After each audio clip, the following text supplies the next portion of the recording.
बिस्मिल्लाहिर्रहमानिर्रहीम। अस्सलाम वालेकुम डियर स्टूडेंट्स। जी तो स्टूडेंट्स, आपने पिछले लेक्चर में मेरे साथ शहजादे का छत पर सोना और परी का अगवा करना जो कि मीर हसन की मसनवी है, शेर नंबर 1 था शेर नंबर 8 की तशरीह समझी। जी तो स्टूडेंट्स, अब हम शेर नंबर 9 और 10 से जो है वो कंटिन्यू करते हैं। वो सोने का जो था जुड़ाओ पलंग के सीमी तनों को हो जिस पर उमंग। अगर आप इस इन तमाम अल्फाज के मीनिंग जो है वो उनको जहन में रखेंगे तो आपको किसी किस्म की मुश्किल का सामना नहीं होगा। जैसे कि मेरे साथ पहले भी समझा कि मसनवी में एक तवील दास्तान या किस्सा बयान किया जाता है, तो ये मसनवी जो है ये जस्ट लाइक अ स्टोरी है। ठीक है बेटा, तो इसमें अब यहाँ पर ये सोने से मुराद यहाँ पे स्लीपिंग सोना नहीं बल्कि गोल्ड यानी पलंग जो था वो सोने का था। वो सोने का जो था जुड़ाव पलंग। अब यहाँ पे बताया गया है कि शहजादे ने जब छत पर सोने की फरमाइश की तो बादशाह ने शहजादे के लिए जो पलंग जो है छत पर बिछवाया वो सोने का खूबसूरत पलंग था। और वो इतना खूबसूरत था कि उसमें हीरे मोती और जवाहरात जड़े हुए थे, लगे हुए थे। और वो इतना खूबसूरत था कि सीमी तनों, सीमी जैसे कि आपने नेशनल बुक फाउंडेशन की बुक में गजल में चांदी जैसे हाथ के लिए सायदे सीमी का लफ्ज पढ़ा, तो सीमी बदन से मुराद है चांदी जैसे सीमाब, चांदी और सीमाब जैसे खूबसूरत बदन वाले। यानी वो पलंग इतना खूबसूरत था कि चांदी जैसे और सीमाब जैसे खूबसूरत जिस्म रखने वाले लोगों को भी उस पर सोने की ख्वाहिश पैदा होती। उमंग से मुराद है ख्वाहिश, यानी उनके दिल में भी ये ख्वाहिश जन्म लेती कि वो इस पलंग पर सोने का शर्फ हासिल कर सके। अब नेक्स्ट में जो बताया गया है कि उस पलंग पर किस तरह की चादर का इंतजाम किया गया था शहजादे के लिए कि जिस चादर को ओढ़कर वो सोए। खिंची चादर एक, इस पे शबनम की साफ। यहाँ पे शबनम से मुराद बेटा एक किस्म का कपड़ा है जो बहुत सफेद और बारीक होता है। तो शहजादे के ओढ़ने के लिए एक सफेद और बारीक, नर्म और मुलायम कपड़े का इंतजाम किया गया जो अपनी नरमाहट और मुलायमत की वजह से बहुत ज्यादा जो है वो खास एक मुकाम रखता है। और उस जो कपड़ा था वो इतना जो है शफाफ, नर्म और मुलायम था। और यहाँ पे तशबीह दी गई है कि हो चांदनी जिस सफा की गिलाफ, कि इस कदर कपड़ा जो था वो रोशन और सफेद था कि जैसे सफा, सफा जो है यहाँ पर यानी इस जो चादर को जो है चादर का जो कपड़ा है उसको सफा की पहाड़ी, जो कि मक्का मुअज्जमा की पहाड़ी है सफा और मरवा, जहाँ पे हाजी हज और उम्रे के लिए जाते हैं।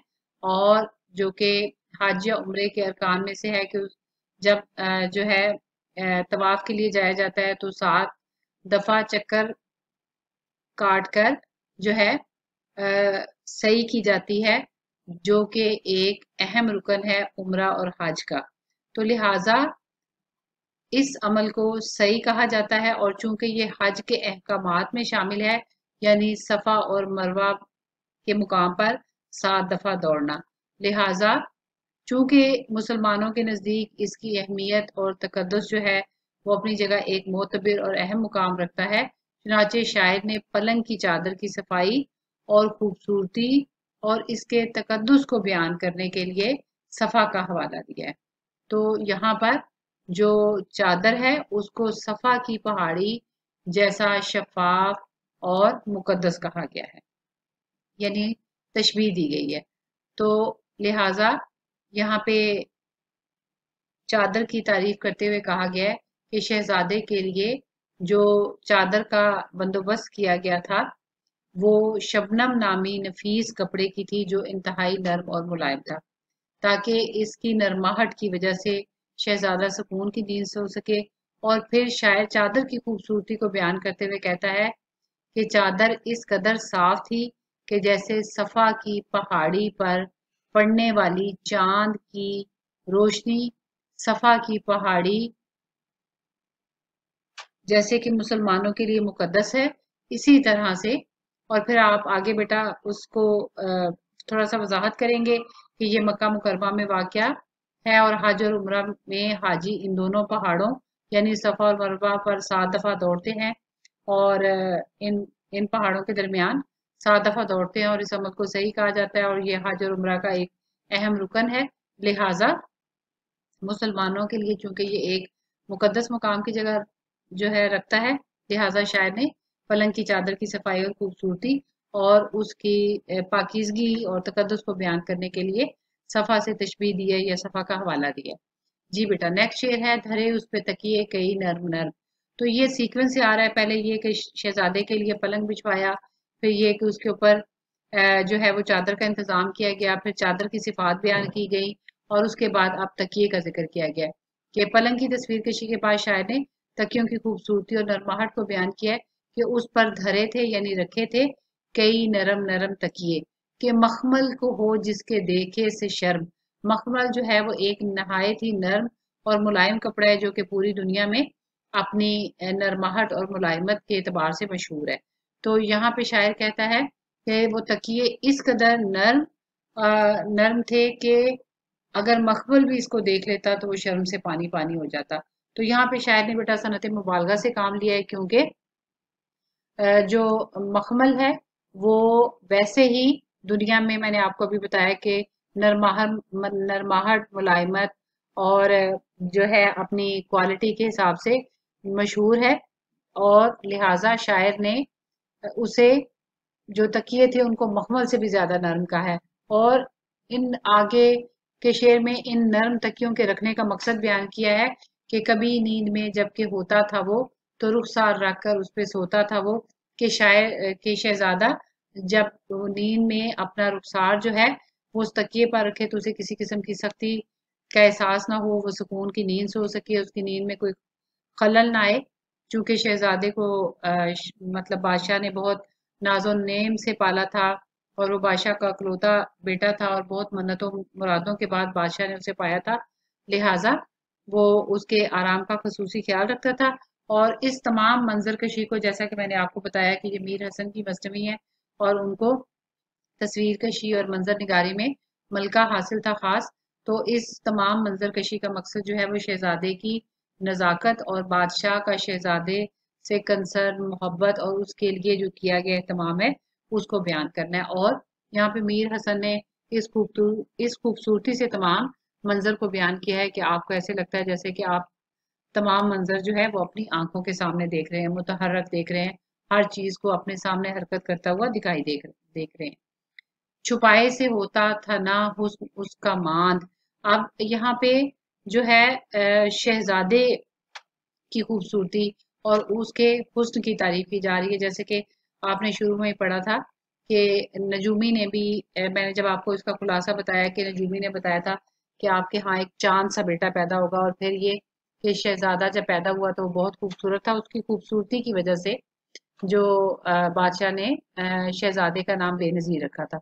तो इस शेर में आप शायद शहजादे के हुस्न की तारीफ करते हुए कहता है कि शहजादा इस कदर खूबसूरत था कि उसके हुस्न से पलंग की खूबसूरती में भी इजाफा हो गया था।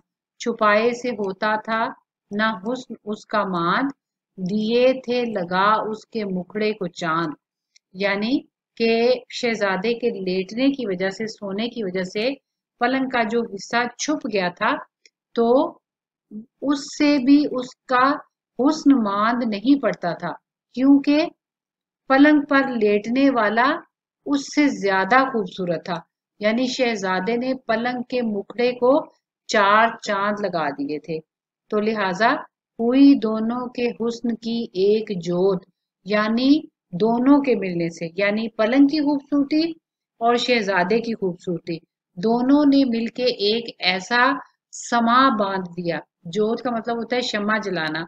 ऐसी शम्मा जला दी या ऐसी रौनक बना दी कि ऐसा महसूस होता था कि जैसे हो दो चश्मों की एक सोत, के जैसे हुस्न के धारे एक ही जगह से, यानी जैसे कि दो चश्मे एक ही जगह से निकल रहे होंगे। जैसे कि बेटा आप बच्चों को पता होगा कि चश्मा साफ और शफाफ पानी को कहते हैं। तो लिहाजा ऐसे लगता था कि जैसे हुस्न के दो चश्मे एक ही जगह से निकल रहे हों, यानी एक तरफ पलंग हसीन और दूसरी जानब इस पर सोने वाला हसीन, दोनों के हुस्न मिलकर ऐसा लग रहा था कि जिसकी कोई मिसाल नहीं। तो लिहाजा ये दोनों अशार जो है ये तशबीह के हैं। तो नेक्स्ट, वो सोया जो इस आन से बेनजीर, रहा पासबां उसका बदरे मुनीर। तो यहाँ पे बेटा बेनजीर से मुराद है जिसकी कोई मिसाल ना हो, और ये जुमानियत में इस्तेमाल हुआ है कि यानी, और यहाँ पे ये जो आन का लफ्ज है इस शान से, यानी उस पलंग पर शहजादा इस शान से सोया हुआ था, बेमिसाल, जिसके हुस्न की कोई मिसाल नहीं थी। तो यहाँ पे ये जू माने इसलिए है कि एक ये कि शहजादा इस शान से सोया था कि जिसके हुस्न की कोई मिसाल नहीं, और दूसरा ये कि बेनजीर जो था वो शहजादे का नाम था। रहा पासबां उसका बदरे मुनीर, और उसकी निगहबानी और हिफाजत जो है वो बदरे मुनीर यानी जो है वो रात का चमकदार चांद जो है उसकी हिफाजत कर रहा था, यानी वो उसने उसको अपनी रोशनी के घेरे में लिया हुआ था। हुआ उसके सोने पे आशिक जो माह, यानी कि शायर ने कहता है कि शहजादे को इस हसीन अंदाज में सोने पर गोया मंजर इतना दिलकश था कि यूं लगता था कि चांद जो है वो शहजादे का आशिक हो गया है। हुआ उसके सोने पे आशिक जो माह, माह से मुराद चांद है, कि ऐसा लगता था कि जैसे चांद उसके सोने पे आशिक हो गया। लगा दी उधर उसने अपनी निगाह, और निगाह लगाना से मुराद ये है कि यानी मतलब जो ऐसा लगता था कि चांद की सारी चांदनी का फोकस जो है वो शहजादा है। शहजादे के चारों तरफ जो है वो चांद ने अपनी रोशनी का घेरा किया हुआ है, शहजादे को चारों तरफ से घेरा हुआ है। तो यहाँ पे मतलब शायर ने हुस्न तालील का खूबसूरत इस्तेमाल किया है, क्योंकि जो 14वीं का चांद है वो तो चमकता ही है और सारे सारे जहान में अपनी रोशनी जो है वो फैलाता है, लेकिन शायर ने यहाँ पर ये इल्लत बयान की है कि चूंकि चांद जो था वो शहजादे का आशिक था, इसलिए उसने चारों तरफ से रोशनी का हाला जो है वो शहजादे पर बनाया हुआ था और चारों तरफ से उसको घेरे में लिया हुआ था। वो मैं उसके कोठे का हाला हुआ, मैह का मतलब यहाँ पे चांद ही है। पहले शेर, दूसरे शेर में आपने इससे मुराद चांद इस्तारा के मानों में इस्तेमाल हुआ था शहजादे के लिए। तो चांद की चांदनी चारों तरफ फैली हुई थी, तो वो मैं यानी वो चांद उस कोठे यानी उस महल, हाला का मतलब है चारों तरफ से घेरना। तो चांद की चांदनी ने महल को चारों तरफ से घेरा हुआ था। किस महल को? जिसकी छत पर शहजादा सो रहा था।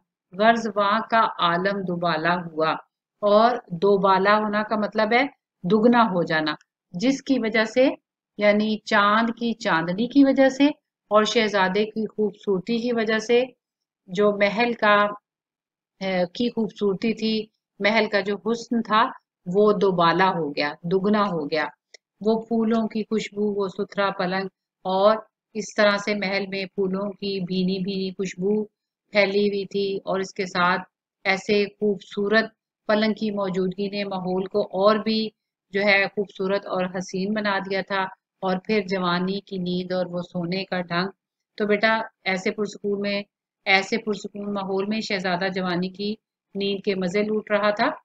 तो यहाँ पे जवानी की नींद को थोड़ा सा आपने एक्सप्लेन करना है कि जवानी की नींद का खास तौर पर इसलिए जिक्र किया गया है कि जवानी की नींद बेपरवाह और पुरसकून होती है, यानी इससे मुराद ये है कि जवानी में इंसान जो है हर किस्म की फिक्रों से जो है वो लापरवाह होता है और एक सुकून चेहरे पर दिखाई देता है। लिहाजा वही बेफिक्री, वही सुकून जो है वो शहजादे के चेहरे पर भी दिखाई दे रहा था।